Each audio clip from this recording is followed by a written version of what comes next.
can I ask you a very vague question? Sure. What do you think is the purpose of life? The purpose of life, just based on everything that I've read, my gut intuition, my mystical experience, it seems as though it's about soul evolution, evolution of the soul.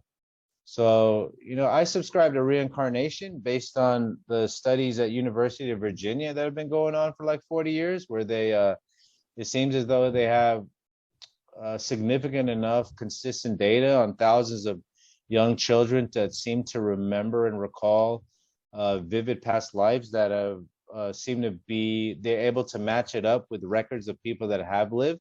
So that's a very interesting field of reincarnation. Another aspect of reincarnation is during psychedelic experiences, and people vividly recall living in a certain, so something so vivid that they can't deny it. It doesn't feel like a dream.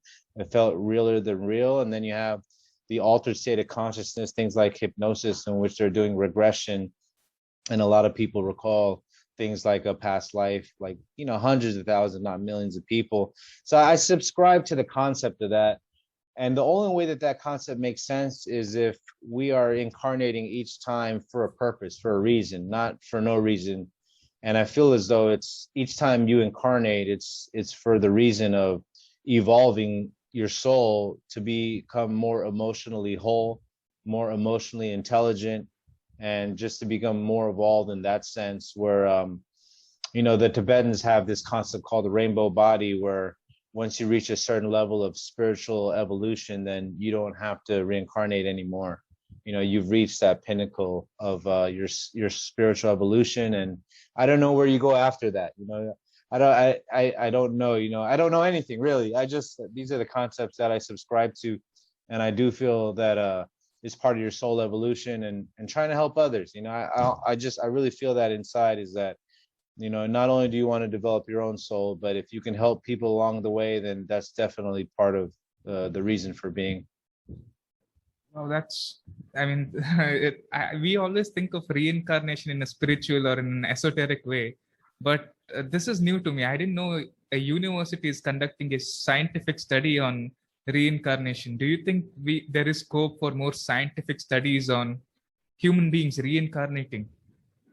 Absolutely. I mean, the only reason why that university was able to even carry out those studies was because there was a philanthropist, I think, was it the 1980s or the 70s, where he passed away and he left a large amount of money to that university specifically to study, those sort of fields. So without that gentleman leaving that big chunk of money, we would never even know that these things existed. And that's just one university.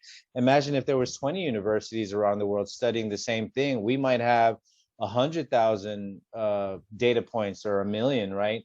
And at that point, if we have enough media coverage of that data, then, we force the whole world to look at concept like reincarnation a little bit more seriously, right? Rather than writing it off as just mysticism from like an old religion. But I think it's an important aspect of life, because I think we need to understand what this experience is all about. I think it would offer some comfort to people, right? Because right now it seems as though a lot of people live for the moment before they die. So I want to experience this, I want to experience that, I want to have this pleasure, I want to have that pleasure, when in reality, maybe it might serve their soul to maybe have a different sort of experience for their evolution, maybe treat others better, treat themselves better. And I think it's very important. If reincarnation is real, then could we be experiencing trauma from our past lives? That's a great question. I have heard some of those concepts for sure in the things that I've read. At the University of Virginia, there's a book written by Ian Stevenson. He was a medical doctor there.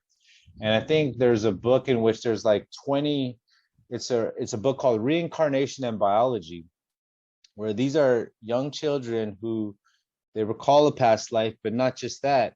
Let's say they're born with a deformed ear, and the past life that they recall, it's like, let's say there's 40 points in which the kid remembers. They lived in a certain city, their parents had this name, they lived at this address, they had this brother and sister, this was their favorite food, this was the, you know, what they did, you know, growing up or whatever.